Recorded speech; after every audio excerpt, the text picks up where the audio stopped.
Estás escuchando XHCPGU 102.5 FM. Sintonía UTAP. Muy buenas tardes, esto es Reacción Universitaria, el programa de radio de la División de Química de la Universidad Tecnológica de Tabasco.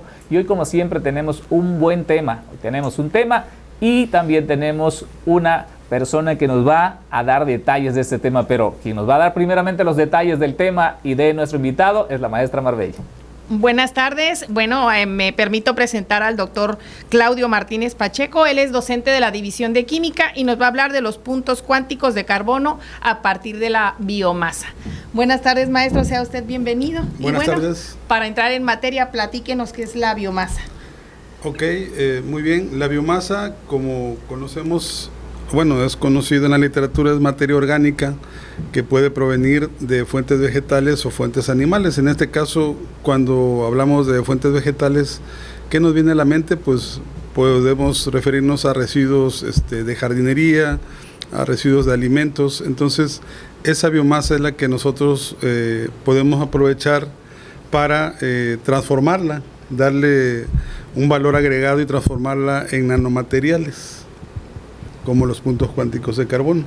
Ok, muy bien, entrando también aquí, como decía maestra Marbella, en materia, tenemos entonces biomasa que pueda ser vegetal o animal, nos decía, y a partir, incluso está manejando el término de residuos. Podemos partir, por ejemplo, de residuos vegetal como los de jardinería o incluso tal vez en una plantación, y me puse a pensar tal vez en la plantación de plátano, que vamos a quitar ahí los racimos, desde luego que es la parte principal, pero queda una biomasa entonces ahí también que pueda ser aprovechada y estaríamos en condiciones precisamente de utilizar este tipo de biomasa.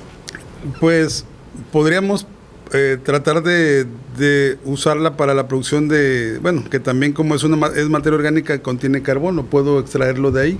Sin embargo, ahí tendríamos que definir bien a bien el método de síntesis más adecuado, porque hay diferentes métodos de síntesis para ello.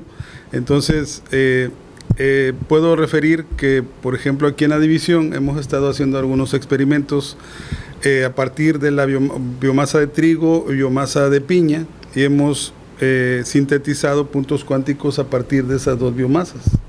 Sí, entonces estamos haciendo más pruebas con respecto a ello, pero la misma literatura dice que sí podemos aprovechar biomasa de otros orígenes, como los que comenta.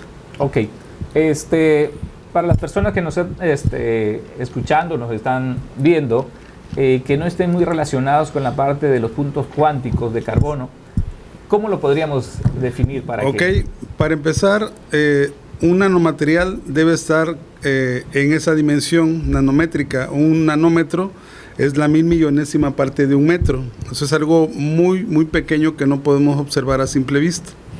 Entonces, un nanomaterial o un punto cuántico es una nanopartícula que se le conoce como de 0 dimensiones. ¿Por qué? Porque es una partícula esférica o cuasi esférica, es muy pequeña. Y hay otras nanopartículas o nanoestructuras que ya son de 1 dimensión, 2 dimensiones o 3 dimensiones. Pero entonces aquí hablamos de un material muy pequeño que es casi, podríamos decir que es una pelotita, la cual tiene propiedades muy interesantes, que es la que la hacen muy atractiva para la industria, tanto farmacéutica como química, inclusive la industria petrolera, que también aquí pues estamos rodeados de ella, ¿no? Entonces, se pueden fabricar más cosas, pero si gustan ahorita platicamos un detalle de esos materiales. Ok, vamos partiendo de que tenemos el residuo, doctor, el de jardinería, como usted bien decía. ¿Qué hay que hacerle a eso para poder llegar a esa extracción? Bueno, lo que podemos hacer es, obviamente, el proceso, entre más pequeña sea o se fraccione el material, sí, la biomasa, pues más fácil será la síntesis, ¿no? Entonces, ¿qué sucede con estos materiales? Como los mismos que hicimos aquí en el laboratorio de la división con la piña y el trigo, pues hay que macerarlos o licuarlos o molerlos para que ellos se hagan en pequeñas partículas o pedacitos más pequeños, sí, y entonces ya la síntesis sea más sencilla, pues el desdoblar o extraer el carbono de esos pedazos sea más sencillo. Entonces lo primero hay que procesar la materia hacerla más pequeña, Sí. para poder utilizarla por lotes en pequeñas reacciones, pues. Entonces lo primero es eso, reducir la materia, la biomasa, pues reducirla de tamaño para poderla aprovechar mejor. Ok, maestro, ¿y cuáles son las principales características de los puntos cuánticos de carbono? Pues bueno, al menos estos puntos cuánticos de carbono que son a partir de la biomasa, pues se consideran unos nanomateriales sostenibles, porque podemos usar biomasa de, como bien mencionaba, de jardinería, de residuos de frutas, inclusive la misma comida ya de origen animal también podría ocuparse. Entonces estas pequeñas nanopartículas tienen una característica que las hace sobresalir sobre otras, que es que ellos absorben la luz, energía en forma de luz, y la pueden emitir como luz visible. Entonces han sido usados como trazadores, por ejemplo, para el uso de medicamentos, sí, o para en la industria petrolera para la recuperación mejorada del petróleo. O sea, han hecho pruebas, ¿no?, con esos materiales. Entonces, por ejemplo, nosotros ahorita con la luz visible podemos observarlos, porque son en solución, podemos observarlos de un color, por ejemplo, un café oscuro, y al poner luz ultravioleta ellos se tornan en un color verde intenso. Entonces esa es la fluorescencia, que es una de las propiedades que a veces se buscan en esos nanomateriales para poder ser aplicados en cuestiones de bioimágenes, o sea, que nos indican o resaltan en algún lado. Por ejemplo, cuando en biomedicina se han hecho pruebas para hacer entrega de medicamentos en partes muy específicas, ¿no? Entonces esa es una de sus principales propiedades, que son sostenibles, que son fluorescentes, y pues bueno, que se pueden sintetizar por diferentes métodos, unos más verdes que otros y unos mejores que otros, pero bueno, sí. Oiga, doctor, usted está hablando y yo me estoy imaginando, es una de las pruebas entonces para verificar que ya tenemos en nuestras muestras nanopartículas, nanomateriales con la luz ultravioleta. Sí, esa es una de las pruebas rápidas que podemos hacer, porque precisamente cuando hablamos de puntos cuánticos hablamos de nanopartículas de 1 nanómetro a 10 nanómetros. Entonces pueden tomar un color verde, azul, rojo, naranja. Pueden tomar esa serie de colores al someterlos a la radiación ultravioleta. Entonces, dependiendo de eso, lo dice la literatura, obviamente, de que dependiendo del color será aproximado el rango de diámetro que ellos manejen, de 1 a 3, de 3 a 5, de 5 a 10 nanómetros de diámetro de la nanopartícula. Entonces, sí, una prueba rápida es eso. O sea, tú tienes tu solución de puntos cuánticos, le irradias con luz ultravioleta y cambian de color inmediatamente. O sea, la fluorescencia se ve inmediatamente. Ya la otra es confirmarla a través de otros métodos de caracterización. Uno de ellos también es hacerle microscopía electrónica de transmisión, donde se pueden ver su red atómica. Entonces ahí es donde se observa su verdadero tamaño, que son tan pequeños que apenas se ven. ¿Sí? Okay. Maestro, doctor, perdón, quiero entender que en todo este proceso es para extraer carbono. Sí. ¿Que se va a utilizar para qué? Eso, precisamente aquí, bueno, los experimentos que estamos realizando aquí en la División de Química son para mejorar la rheología de un fluido de perforación, por ejemplo. Aunque en la actualidad se utilizan mucho, debido a sus propiedades también semiconductoras, se utilizan mucho para hacer sensores. Se utilizan sensores para detectar gases contaminantes, para estaciones ambientales. También en la cuestión de biomedicina, les decía que para el transporte de medicamentos muy específicos, o para hacer la identificación o el mapeo de bioimágenes a través de ese tipo de materiales por la fluorescencia que tienen. Y la otra les decía que se aplican para la recuperación mejorada de petróleo también. Entonces, en realidad, esos nanomateriales, por sus propiedades tanto de fluorescencia como semiconductoras, pues tienen esa diversidad de aplicaciones, pues. Bastante amplia. ¿Alguna cuestión de seguridad que tendría que considerarse? Por ejemplo, estoy pensando que efectivamente cuando nos hacen un estudio con fluorescencia, nos dan a beber una sustancia. Una sustancia que va a tener, me imagino yo, la propiedad esa que usted dice, para que pueda dibujarse, cuando ya nos dan la imagen, pueda dibujarse incluso donde... El trazar donde, identificar, ¿no?, dónde está el punto. Sí, ajá, precisamente esa es la tendencia, ¿no?, de que fabriquemos nanomateriales más sostenibles, porque también se fabrican puntos cuánticos a partir de otros materiales, pero que son un poco tóxicos, pues de reactivos, pues, o sea, sí, hablamos, claro, de reactivos. Entonces, aquí lo único que hacemos, por ejemplo, para lo que es los puntos cuánticos a partir de biomasa, es la biomasa con agua destilada. O sea, en realidad no agregamos otra cosa. O sea, la que hace la magia, por decirlo así, pues es la biomasa, ¿no?, que tiene carbono, la materia orgánica, y se transforma en una nanopartícula, ¿no?, muy pequeña. Entonces, sí, la idea es eso, tener fluidos o materiales menos tóxicos, más biocompatibles. Entonces, por ello las nuevas tendencias también las tendencias emergentes también en la síntesis de nanomateriales, pues es esa, que sean métodos más verdes y materiales más sostenibles, ¿no? Muy bien, maestro.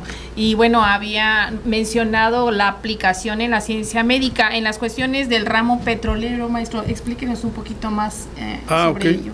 Entonces, le decía que, por ejemplo, se han hecho pruebas en la recuperación mejorada de petróleo. ¿Qué sucede con estos materiales o fluidos? Bueno, estos fluidos, que las nanopartículas van en una solución, entonces es inyectada a alta presión en el yacimiento, y lo que ocurre en la roca es que cambia la mojabilidad de la roca.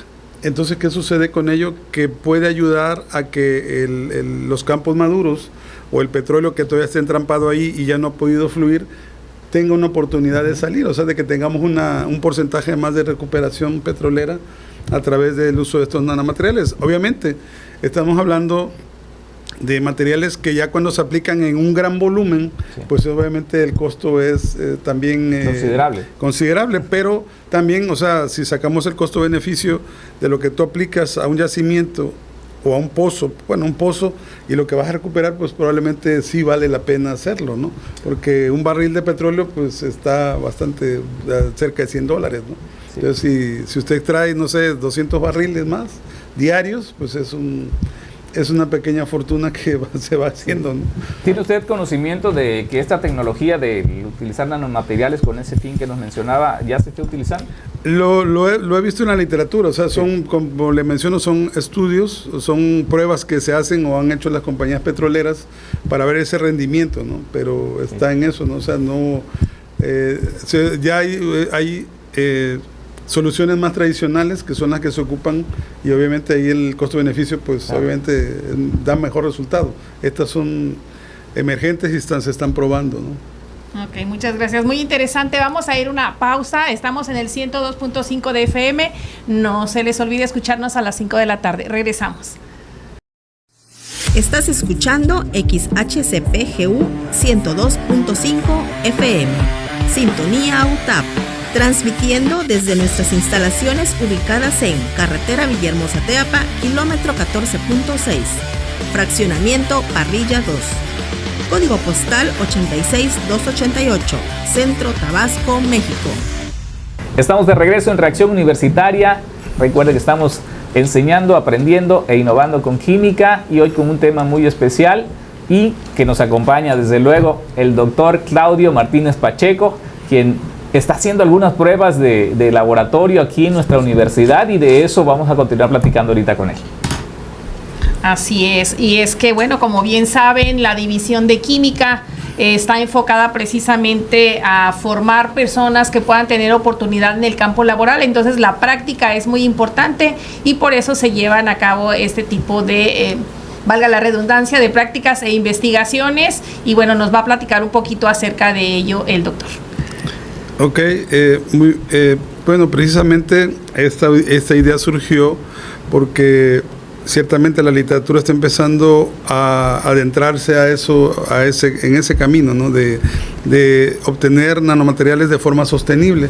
Entonces, nosotros aquí con los estudiantes de la División de Química y también con los estudiantes de la Maestría en Tecnología del Petróleo de la División de Procesos Industriales, hemos estado desarrollando algunas pruebas, sintetizando más bien puntos cuánticos de carbono, como comentaba, a partir de la biomasa de piña y de trigo. Entonces, lo que hacemos es utilizar la síntesis hidrotermal, que es el reactor hidrotermal es un recipiente de acero, pero tiene un vial de teflón, porque precisamente como se eleva un poquito la presión arriba de la atmosférica y la temperatura igual a puede ser más de 300 grados, entonces digamos que los fluidos se llevan a condiciones críticas, entonces se vuelven muy corrosivos. Entonces, por esa razón el vial es de teflón y es de 100 mililitros. Entonces, ahí hacemos cálculos para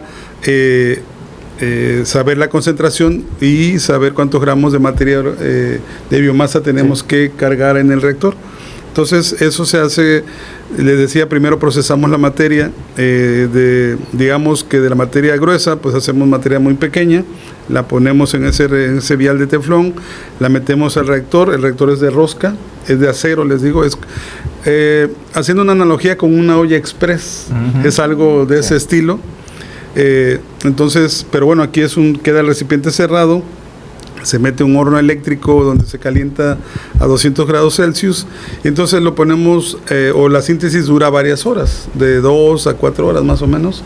Entonces ya con eso obtenemos una solución oscura, que precisamente ya nos da indicios de que ahí puede haber carbono. Entonces, después de que la enfriamos, se hace un centrifugado para separar la materia gruesa, porque obviamente la materia orgánica, aunque se llevó más allá de los 100 grados Celsius, se hacen cenizas, pues se carboniza también.